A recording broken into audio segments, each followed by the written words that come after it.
I read about the concept of amateur radio while at school in the 1970s from an astronomy book. It was on the discovery of radio waves from outer space by Carl G. Jansky, a radio amateur, using his directional 20-meter antenna.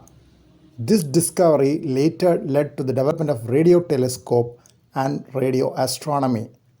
Just looked up the reference for his original publication now and found it in the Proceedings of the Institute of Radio Engineers 1932. At the time, I never knew that there were radio amateurs right here in my place as well. It was later when I was at college that an article on ham radio in the local newspaper which caught my attention and introduced me to shortwave listening. At the time, I started tuning into ham radio stations in my home radio at 7 MHz, which I later used as a receiver during my life as a radio amateur. Some of the prominent stations were VU2TG, Guhan from Kottayam, Kerala, India, and VU2JN, Professor Jayaraman.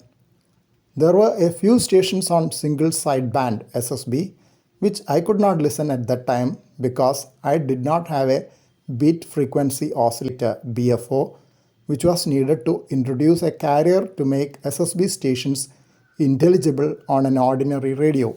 My mentor at the time was VU2BY Karan from Kozhikode itself, but I could not master Morse code needed to pass the Amateur Station Operator Certificate ASOC examination at that time.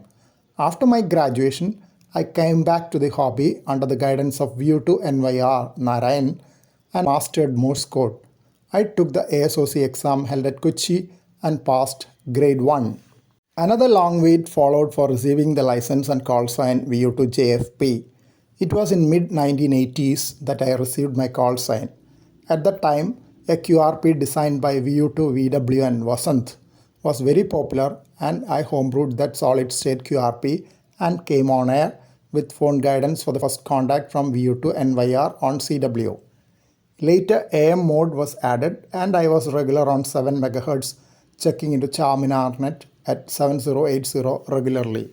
As I gained more experience in hobby electronics, I ventured into homebrewing a vacuum tube QRO with 3x807 obtained from an old radio shop in the city. At that time, high-power RF transistors were not available and there was no chance of homebrewing a solid-state QRO. The QRO opened my world to DX. I could contact several countries on CW and few countries on AM. At that time, contacting WLAND USA was considered to be the most tough one for this region on 7 MHz. We had only a short time window in morning and evening when 40-meter band opened to WLAND. I still remember that my first W contact was someone from Maryland, USA on CW. As my radio receiver did not have the 14 MHz amateur band, I could not work on 20 meter. Tried my luck on 80 meters instead.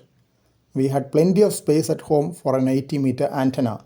I used to throw a string tied to a stone up to a coconut tree and pull up the 80-meter antenna, which was held between two coconut trees, which were there in plenty in the compound. I could work several local stations on 80 meter. I received my advanced grade license after my post-graduation and could get a 2-letter call sign VU2JO. Then again, due to tough schedules at work, I went into dormancy on amateur radio to come up in late 1990s with VHF on 2 meters. I had a handheld and a base station and used to work on the repeater located at Nelliyampati, Palakkad. A directional beam was given to me by VU2FWW Murali, which gave me access to the repeater. Still later, a repeater was installed at the super specialty block, Government Medical College, Kozhikode, under the leadership of VU2JYN.